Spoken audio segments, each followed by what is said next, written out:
SSLC English പരീക്ഷയിൽ എല്ലാ വർഷവും എഡിറ്റിംഗിൽ നിന്ന് 4 മാർക്കിനാണ് ചോദ്യം വരിക, മിനിമം 4 മാർക്ക്. ആ 4 മാർക്ക് ഉറപ്പിക്കണമെങ്കിൽ ഈ ഒരൊറ്റ വീഡിയോ നിങ്ങൾ കണ്ടാൽ മതി. കാരണം ഈ വീഡിയോയിൽ നമ്മൾ അനാവശ്യമായിട്ട് കുറേ തിയറി ഒന്നും പറഞ്ഞു പോകില്ല. കാരണം തിയറി പഠിക്കാൻ പോവുകയാണെങ്കിൽ ഈ ഒരു എഡിറ്റിംഗ് ചെയ്യാൻ വേണ്ടിയിട്ട് നിങ്ങൾ 8ാം ക്ലാസ് മുതൽ തിയറി പഠിക്കേണ്ടി വരും. പക്ഷെ നമ്മൾ ചെയ്യാൻ പോകുന്നത് ക്വസ്റ്റ്യൻസിലൂടെ തന്നെ എങ്ങനെയാണ് ഇത് പഠിക്കുന്നതെന്നാണ് നമ്മൾ നോക്കാൻ പോകുന്നത്. ഞാൻ ഈ വീഡിയോയിൽ ചെയ്യാൻ പോകുന്ന ക്വസ്റ്റ്യൻസ് നിങ്ങൾ ചെയ്യുകയാണെങ്കിൽ നിങ്ങളുടെ എക്സാമിൽ എഡിറ്റിംഗ് വരുമ്പോൾ നിങ്ങൾക്ക് 100% കോൺഫിഡൻസോടെ നിങ്ങൾക്ക് അറ്റൻഡ് ചെയ്യാൻ പറ്റും. മാത്രമല്ല നിങ്ങൾക്ക് അതിൽ മാർക്കും കിട്ടുകയും ചെയ്യും. ഓക്കെ, ഒട്ടും സമയം വേസ്റ്റ് ചെയ്യാൻ നമുക്ക് ചോദ്യങ്ങളിലൂടെ കാര്യങ്ങൾ പഠിക്കാം. ചോദ്യങ്ങൾ ചെയ്യുമ്പോൾ ഞാൻ എന്താണ് ഓരോരോ തിയറി പറഞ്ഞു തരുന്നതായിരിക്കും, അത്രമാത്രം മതി. ഓക്കെ, ചോദ്യം നോക്കിക്കോളൂ. ഇങ്ങനെ ചോദ്യം വരാം. There are a few errors in the passage given below. They are underlined. Edit the passage appropriately. Okay. Ali had lost the bag in which he had kept his sister's shoes from the vegetable shop.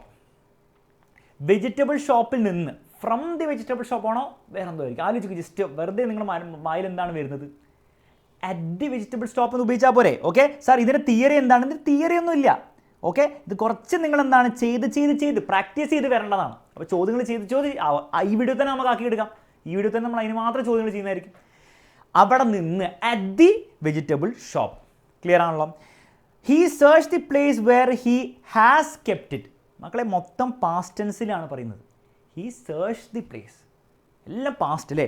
Loss the bag, loses the bag എന്നല്ല, searching എന്നോ searches എന്നല്ല പറയുന്നത്, എല്ലാം പാസ്റ്റിലാണ്. അപ്പോൾ ഇതും പാസ്റ്റിലേക്ക് ആക്കൂ, ഹാസ് പാസ്റ്റിലേക്ക് ആക്കൂ, ഹീ ഹാഡ് ആക്കുക. ഹാസിൻ്റെയും ഹാവിൻ്റെ ഒക്കെ പാസ്റ്റ് ടെൻസ് ഹാഡാണ്. Okay, where he had kept it. Clear ആണല്ലോ, റെഡി സെറ്റ്. ഇതിൻ്റെ തിയറിയൊക്കെ പറയാൻ പോകുകയാണ്, ഇതിന് പാസ്റ്റ് പെർഫെക്റ്റ് എന്നൊക്കെ പറഞ്ഞ് തിയറിയൊക്കെ പറഞ്ഞു. പക്ഷേ എന്നൊന്നും ആവശ്യമില്ല, ജസ്റ്റ് കോമൺ സെൻസിൽ ആലോചിക്കുക. മൊത്തം സെൻറ്റൻസ് പാസ്റ്റിലാണ്, എല്ലാത്തിനും നിങ്ങൾ എല്ലാ വേർബിനെയും പാസ്റ്റിലേക്ക് ആക്കത്രേ ഉള്ളൂ. He put his hands in the gap between the boxes but he did എന്ന് പറഞ്ഞാൽ ഡിഡ് നോട്ട് എന്നാണ്. ഫൗണ്ട് എന്നാണ് എടുത്തത്, ഫൗണ്ട് എനിത്തിങ്. അപ്പോൾ ഇവിടെ ശ്രദ്ധിക്കേണ്ട കാര്യം, ഈ ഡിഡ് നോട്ട് എന്ന് പറഞ്ഞാൽ ഓൾറെഡി പാസ്റ്റിലാണുള്ളത്. ഡിഡ് നോട്ട് ഓൾറെഡി പാസ്റ്റിലുണ്ട്. അപ്പോൾ അത് വരുമ്പോൾ, അത് പാസ്റ്റിലാണ് ഓൾറെഡി, അത് വരുമ്പോൾ വേർബ് അതിൻ്റെ കൂടെ വരുന്നത് എന്താണ്, അത് നിങ്ങൾ പ്രസൻറ്റിൽ ഉപയോഗിച്ചാൽ മതി. സാറല്ലേ പറഞ്ഞ് പാസ്റ്റിലാക്കണം. എടോ, നിങ്ങൾ വെറുതെ ഫൈൻഡ് എന്ന് മാത്രമേ ഉള്ളൂ. Okay, for example he found എന്നാണെങ്കിൽ ഫൗണ്ട് കറക്റ്റാണ്. പക്ഷേ ഡിഡ് ഓൾറെഡി വന്നിട്ടുണ്ടല്ലോ, അത് പാസ്റ്റിലേക്ക് ആ സെൻറ്റൻസിനെ ഓൾറെഡി ആക്കുന്നുണ്ട്, ആ പണി എടുക്കുന്നുണ്ട്, പാസ്റ്റിൻ്റെ പണി എടുക്കുന്നുണ്ട്. അപ്പോൾ വീണ്ടും നിങ്ങൾ ഫൗണ്ട് പാസ്റ്റ് ടെൻസിലാക്കണ്ട, നിങ്ങൾ ഫൈൻഡ് ഉപയോഗിച്ചാൽ മതി. ഓക്കെ, അപ്പോൾ അത് ഓർത്ത് വെച്ചു. തിയറി ഇത്രയേ ഉള്ളൂ മക്കളെ. നിങ്ങൾ ഫൈൻഡ് എന്ന് പറഞ്ഞാൽ പ്രസൻ്റ് ആണെന്ന് നമുക്കറിയാം, ഫൗണ്ട് എന്ന് പറഞ്ഞാൽ പാസ്റ്റ് ആണെന്ന് അറിയാം. പക്ഷേ നിങ്ങൾ ഡിഡ് ഉപയോഗിക്കുന്നുണ്ടെങ്കിൽ നിങ്ങൾ അതിൻ്റെ കൂടെ ഐ ഡിഡ് ഫൈൻഡ് എന്നാണോ ഐ ഡിഡ് ഫൗണ്ട് എന്നാണോ വരിക? ഐ ഡിഡ് ഫൈൻഡ് എന്ന് മതി. കാരണം എന്താണ്, ഡിഡ് ഓൾറെഡി സെൻറ്റൻസിനെ പാസ്റ്റ് ആക്കി കഴിഞ്ഞു. ഡിഡ് നോട്ട് ആണെങ്കിൽ same, I did not, found വേണ്ട, ഫൈൻഡ് മതി. ഐ ഡിഡ് പ്ലേ ആണോ പ്ലേഡ് ആണോ? ഐ ഡിഡ് പ്ലേ മതി. കാരണം ഡിഡ് എന്ന് പറഞ്ഞാൽ ഓൾറെഡി പാസ്റ്റിലേക്ക്, പിന്നെ വീണ്ടും പാസ്റ്റിലേക്ക് ആക്കണ്ട, നിങ്ങൾ പ്ലേഡ് ഉപയോഗിച്ചിട്ട്. ഐ ഡിഡ് സിങ് മതി, ഐ ഡിഡ് സാങ് വേണ്ട. ഓക്കെ, വ്യത്യാസം മനസ്സിലാവുന്നുണ്ടോ? റെഡി.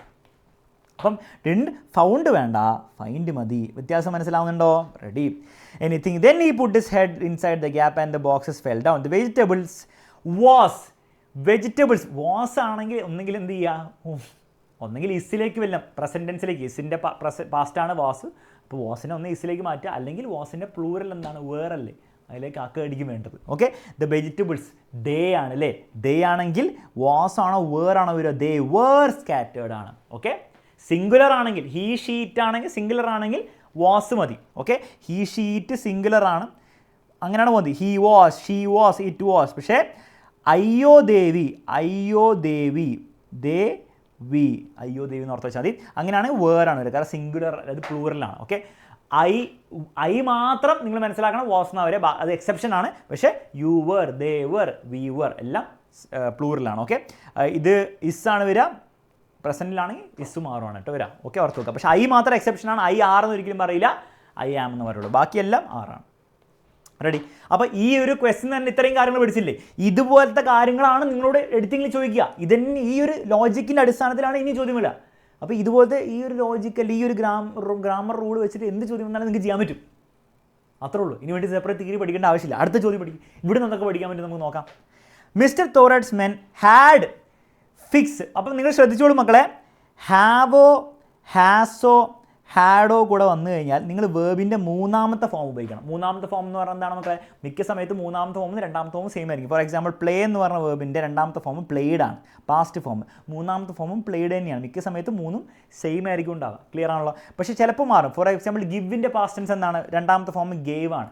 മൂന്നാമത്തതോ ഹാവ് വെച്ച് വരുമ്പോൾ ഐ ഹാവ് ഗേവ് എന്നാണോ, ഐ ഹാവ് ഗിവ് എന്നാണോ, വേറെ ഒരു സാധനമല്ലേ, ഐ ഹാവ് ഗിവൺ എന്നാണ്. അപ്പോൾ വല്ലപ്പോഴും എന്താണ് മൂന്നാമത്തെ ഫോം, ഇതാണ് മൂന്നാമത്തെ ഫോം, മാറി വരും. പക്ഷേ മിക്ക സമയത്തും രണ്ടാമത്തെ ഫോം V2 ഫോമും V3 ഫോമും സെയിം ആയിരിക്കും.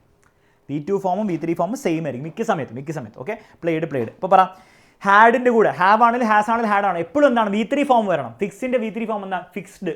Second form. മൂന്നാമത്തെ ഫോം എന്താണ്? ഫിക്സഡ് എന്നാണോ? അല്ല, ഫിക്സ്ഡ് തന്നെയാണ്. 90% കേസിലും രണ്ടും സെയിം ആയിരിക്കും ഉണ്ടാവും. ഓക്കെ, രണ്ടാമത്തെ ഫോം മൂന്നാമത്തെ ഫോം. അപ്പോൾ ഫിക്സ് മാറ്റിയിട്ട് ഫിക്സ്ഡ് ആക്കുക. അപ്പോൾ ഹാസ്, ഹാവ്, ഹാഡ് വരികയാണെങ്കിൽ വേർബിൻ്റെ മൂന്നാമത്തെ അഥവാ പാസ്റ്റ് ഫോം ഉപയോഗിക്കണം എന്നല്ല മനസ്സിലാക്കാം. Okay, 5 food from the area whom the tiger was suppose. മക്കളെ, ഏരിയനെ പറ്റിയിട്ടാണ് പറയുന്നത്. ഏരിയ എന്ന് പറഞ്ഞ ഒരാളാണോ ഹൂം എന്ന് പറയാൻ? അല്ല, ഒരു സ്ഥലമാണ്. അപ്പോൾ സ്ഥലത്തിന് നമ്മളെങ്ങനെയാണ് പറയുക? From the area where the tiger, അല്ലേ? ടൈഗറിനെ പറ്റിയല്ല പറയുന്നത്, സ്ഥലത്തിനെ പറ്റിയാണ് പറയുന്നത്. അപ്പോൾ വേർ ദി ടൈഗർ. അപ്പോൾ സാധനത്തിനെ പറ്റി പറയുകയാണെങ്കിൽ വിച്ച് എന്ന് പറയുക, അല്ലെ ദാറ്റ് എന്ന് പറയുക. ആൾക്കാരെ പറ്റി പറയുകയാണെങ്കിൽ ഹൂം എന്ന് പറയുക, അല്ലെ ഹൂ എന്ന് പറയുക. സ്ഥലങ്ങളെ പറ്റിയാണ് പറയുക, വേർ എന്ന് പറയുക. സമയത്തിനെ പറ്റി പറയുകയാണെങ്കിൽ വെൻ എന്ന് പറയാം. ഓക്കെ, മനസ്സിലായിക്കോളൂ. സെൻറ്റൻസ് കാണുമ്പോൾ മനസ്സിലായിക്കോളൂ. They took a thin long wire and fix one end to the collar. MAID maid എന്ന് പറഞ്ഞാൽ വീട്ടിൽ ഹെൽപ്പ് ചെയ്യുന്ന മെയ്ഡാണ്, അല്ലെ അടുക്കളയെ ഹെൽപ്പ് ചെയ്യുന്ന ആളാണ്, അല്ലേ? അതല്ല ഇവിടെ ഉദ്ദേശിക്കുന്നത്. മെയ്ഡ്, മെയ്ക്കിൻ്റെ പാസ്റ്റ് ടെൻസ് ഈ മെയ്ഡാണ്. അപ്പോൾ ചില സന്ദർഭങ്ങളിൽ സ്പെല്ലിംഗ് മിസ്റ്റേക്കും എഡിറ്റിങ്ങിൽ വരാൻ ചാൻസ് ഉണ്ട്. കണ്ടോ, പരീക്ഷയിൽ വരുന്ന ചോദ്യങ്ങളാണ് അതൊക്കെ. Tiger was already wearing the other end where എന്ന് പറഞ്ഞാൽ അത് വാസിലേക്ക് മാറ്റി, അത്രേ ഉള്ളൂ. ഓക്കെ, 90% അങ്ങനെ ആയിരിക്കും. ഓക്കെ, പിന്നെ ആലോചിച്ച് നോക്കുക, കറക്റ്റാണ് ആലോചിച്ച് നോക്കുക. എന്തുകൊണ്ടാണ് വാസ് വരേണ്ട ആവശ്യം? ദി അതർ എൻഡ് എന്ന് പറഞ്ഞാൽ എന്താണ്? ഇറ്റ് എന്നല്ലേ? ഇറ്റാണെങ്കിൽ സിംഗുലർ അല്ലേ? ജസ്റ്റ് പറഞ്ഞിട്ടുള്ളൂ. ഹീ ഷീറ്റ് സിംഗുലറാണ്. സിംഗുലറിനോട് വേറെ വരുമോ? ഇല്ല, വാസേ വരുള്ളൂ. അത്ര ആലോചിച്ചാൽ മതി, കഴിഞ്ഞു. മനസ്സിലാവുന്നുണ്ടോ? റെഡി ആവുന്നു മക്കളെ? റെഡി. ഒരു ചോദ്യം കൂടി പിടിച്ചേ, ഒരു ചോദ്യങ്ങളിലൂടെ പഠിക്കാം. വാ, ഇനി വേഗം ചെയ്തേ. He was asked to bring. He was asked ആണ് വരിക. ഓക്കെ, വാസും വേറും ഒക്കെ വരുമ്പോൾ ദേ വേർ ആണെങ്കിൽ നിങ്ങൾ പാസ്റ്റ് ടെൻസ് ഉപയോഗിക്കണം. ആസ്ക് ഉപയോഗിക്കരുത്, ആസ്ക്ഡ് ഉപയോഗിക്കണം. ഓക്കെ, റെഡി ആണല്ലോ? He was asked to bring his birds and he arrived with almost 100 trained raven. 100 ഉണ്ട്. അപ്പോൾ റേവൻ ആണോ റേവൻസ് ആണോ? റേവൻസ്. കുറേ പ്ലൂറൽ അല്ലേ? അത്രേ ഉള്ളൂ. Admittedly their training had not went very bad.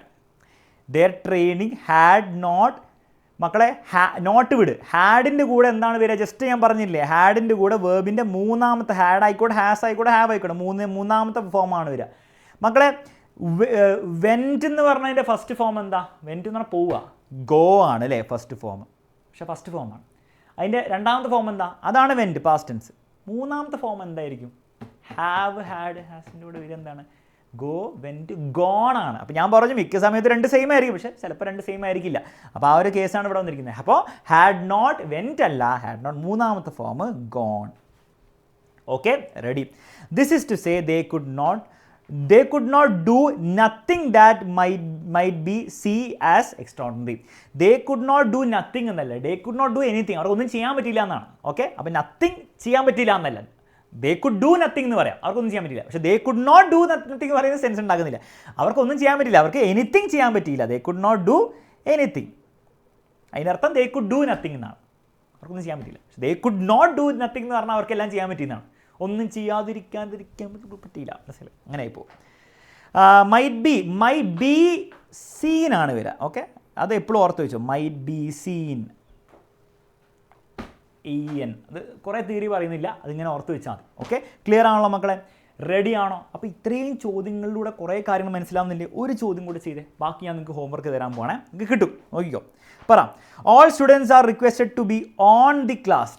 ക്ലാസ്സിൻ്റെ മണ്ടയിൽ കയറി ഇരിക്കാനാണോ? ക്ലാസ്സിൻ്റെ ഉള്ളിലിരിക്കാനല്ലേ? ക്ലാസ്സിൻ്റെ ഉള്ളിൽ എന്ന് പറഞ്ഞാൽ ഇന്നാണ്, മണ്ടയിലാണ് on. He sitting on the chair എന്ന് പറയും, പക്ഷേ he sitting in the class room എന്നാണ് പറയുക. മനസ്സിലായി? വ്യത്യാസം മനസ്സിലാവുന്നുണ്ടല്ലോ? Ready. When the teacher enters the class student should stood up. എപ്പോഴും ഓർത്തോളൂ, ഷുഡ്, വുഡ്, കുഡ്, മാത്രമല്ല ഇവരുടെയൊക്കെ എന്താണ് present forms can, will, shall ഒക്കെ എന്താണ് വേർബിൻ്റെ ഫസ്റ്റ് ഫോം വന്നാൽ മതി. അതായത് നോക്കി ഷുഡ് എവിടെ പോയി, ഷുഡ് സ്റ്റാൻഡപ്പ് മതി, സ്റ്റുഡപ്പ് വേണ്ട. ഷുഡ് പ്ലേ മതി, I should play more, he should play more, he should played വേണ്ട. I shall play more, I will play more, I will played ഒരിക്കലും വരില്ല, വേർബിൻ്റെ ഫസ്റ്റ് ഫോമേ വരുള്ളൂ. ഇതുപോലത്തെ വേറൊരു ഐറ്റാണ് ടുവിൻ്റെ കൂടെ എപ്പോഴും വേർബിൻ്റെ ഫസ്റ്റ് ഫോമേ വരുള്ളൂ. ഓക്കെ, അപ്പോൾ അതൊക്കെ എപ്പോഴും ചോദിക്കുന്നതാണ്. ടു പ്ലേഡ് എന്ന് പറയും, ഇല്ല ടു പ്ലേ എന്നേ പറയുള്ളൂ. I am going to play, I am going to പ്ലേയിങ്ങും വരില്ല, I am going to played ഒന്നും വരില്ല. ഓക്കെ, എപ്പോഴും വേർബിൻ്റെ ഫസ്റ്റ് ഫോം, അത് പ്രസൻറ്റ് ഫോമേ വരുള്ളൂ. ഓർത്ത് വെച്ചുകൂടാ. ഓക്കെ, അപ്പോൾ ക്യാൻ ആണെങ്കിൽ I can play, I can played എന്ന് പറയില്ല, ഐ ക്യാൻ പ്ലേയിങ് എന്നും പറയില്ല. ഓക്കെ, അപ്പോൾ അതാണ് ഇവിടെ വന്നിരിക്കുക. അപ്പോൾ ഷുഡ് സ്റ്റാൻഡ് അപ്പ് മതി, വേർബിൻ്റെ ഫസ്റ്റ് ഫോം മതി. ഓക്കെ, വിച്ച് ദ ടീച്ചർ ഈ student should respond to the roll call standing up and then sit down ക്വയറ്റ്ലിൻ്റെ സ്പെല്ലിംഗ് ആണ് തെറ്റ് അല്ലേ, കഴിഞ്ഞു. അപ്പോൾ മിക്ക സമയത്ത് സ്പെല്ലിംഗ് അറിയാം. അപ്പോൾ നിങ്ങൾ വിചാരിക്കേണ്ട വേറെ ഇവിടെ എന്തോ ഗ്രാമറുടെ പരിപാടി ഉണ്ടെന്ന് വിചാരിക്കരുത്. ചില സന്ദർഭം നമ്മൾ ഇതിനു മുമ്പും കണ്ടിട്ടുണ്ട്, സ്പെല്ലിംഗ് മിസ്റ്റേക്ക് ഉണ്ടാവും. If a student is late by any emergency she or he are, she or he ആണ്, ഷീ ആൻഡ് ഹി അല്ല. അപ്പോൾ ഷീ ഓർ ഹി എന്ന് പറഞ്ഞാൽ അവിടെ സിംഗിൾ, ഏതെങ്കിലും ഒരാൾ. ആറ് വേണ്ട ആവശ്യമുണ്ടോ, ഇസ് വന്നാൽ പോരെ, ഇസ് എഴുതി വെക്കാൻ കഴിയും, ഇത്രേ ഉള്ളൂ. ഒരു ചോദ്യം കൂടെ ചെയ്യാം, ഒരു ചോദ്യം കൂടെ വാ. ചോദ്യങ്ങൾ ചെയ്ത് വരുമ്പോൾ നിങ്ങൾക്ക് മനസ്സിലാവുന്നുണ്ട്. ഓക്കെ, ഇത് ഇത്രേ ഉള്ളൂ. അപ്പോൾ ഇതുപോലത്തെ ചോദ്യങ്ങളാണ് നിങ്ങളുടെ എക്സാമിൽ വരിക. അപ്പോൾ ഇതിൽ ഏതെങ്കിലും ഒരു ഞാൻ പറഞ്ഞ ലോജിക്കായിരിക്കും നിങ്ങളുടെ എക്സാമിൽ ടെസ്റ്റ് ചെയ്യാൻ പോകുന്നത്. അപ്പോൾ ആ ലോജിക്ക് കിട്ടിയത് പണി തീർന്നില്ലേ, ഇത്രേ ഉള്ളൂ. അഡിച്ചി came four A conventional middle class family ആണോ, അതിൽ നിന്ന് വന്നു എന്നല്ലേ, ഫോർ എന്നാണോ പറയുക, ഫ്രം എന്നാണോ പറയുക, ഫ്രം എന്നല്ലേ മക്കളെ വരെ, ഇത് കോമൺ സെൻസ് അല്ലേ. അപ്പോൾ ഗ്രാമർ എന്ന് പറഞ്ഞാൽ, എഡിറ്റിംഗ് എന്ന് പറഞ്ഞാൽ 80% നമുക്ക് റൂളൊക്കെ വെച്ചിട്ട് പരിപാടി വെക്കാം, 20% നിങ്ങൾ കോമൺ സെൻസ് ഉപയോഗിക്കണം. മനസ്സിലാവുന്നുണ്ടോ? ഓക്കെ, പറ. Her father was professor and mother was administrator എന്നാണ്. അഡ്മിനിസ്ട്രേറ്റർ എന്നുണ്ട്. ആണോ ആണോ വരിക മക്കളെ? അഡ്മിനിസ്ട്രേറ്ററിൻ്റെ എന്ന് പറഞ്ഞാൽ എന്താണ്? ഇത് vowel sound, an administrator. She grew up on an university campus. They have a boy for domestic help. They have എന്ന് പറഞ്ഞാൽ അത് നടന്നുകൊണ്ടിരിക്കുന്ന കാര്യങ്ങളാണ് പറയുന്നത്. അല്ല, ഷീ കെയിം പാസ്റ്റ് ടെൻസ് ആണ്. ഹെർ ഫാദർ വാസ് എല്ലാ സെൻറ്റൻസ് പാസ്റ്റ് ടെൻസിലാണ്. അപ്പോൾ ഈ സെൻറ്റൻസും പാസ്റ്റ് ടെൻസിലായിരിക്കണം. ദേ ഹാവ് ആണോ, ഹാഡ് പാസ്റ്റ് ടെൻസിലേക്ക് ആക്കൂ. They had a boy named Fide for domestic help. അപ്പോൾ ആ സെൻറ്റൻസ് പാസ്റ്റിലാണ്. നിങ്ങൾ എല്ലാ സെൻറ്റൻസും പാസ്റ്റിലേക്കാണ്, എല്ലാ വേർബും പാസ്റ്റ് ആയിരിക്കണം. The only thing Adichie knew about Fide was that his family were poor.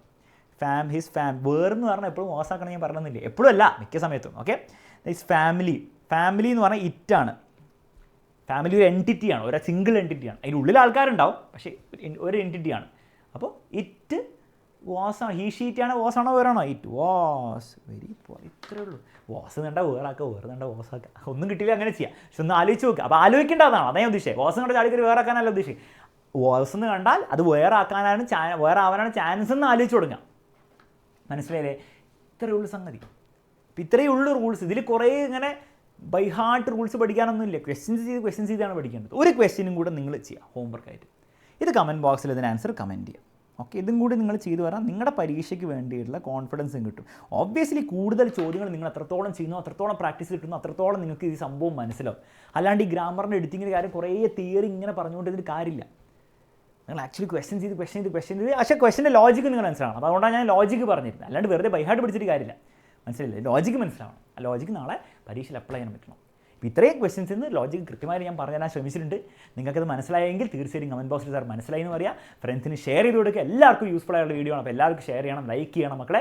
മറ്റൊരു വീഡിയോ നമുക്ക് വീണ്ടും കാണാം. ഓൾസോ നമ്മുടെ +1 ബാച്ചിലേക്ക് അഡ്മിഷൻ ഓൾറെഡി നമ്മൾ സ്റ്റാർട്ട് ചെയ്തിട്ടുണ്ട്. കുറേ കുട്ടികൾ ഓൾറെഡി ജോയിൻ ചെയ്തിട്ടുണ്ട്. നിങ്ങൾക്ക് നെക്സ്റ്റ് ഇയർ എക്സാമിനോട് പഠിക്കണം എന്ന് ആഗ്രഹം ഉണ്ടെങ്കിൽ അഡ്മിഷൻ എടുക്കുക. നമുക്ക് അടിച്ച് പൊളിച്ച് നെക്സ്റ്റ് ഇയർ +1 പഠിക്കാം. Bye, take care. മറ്റൊരു വീഡിയോ നമുക്ക് വീണ്ടും കാണാം. All the best for your exam.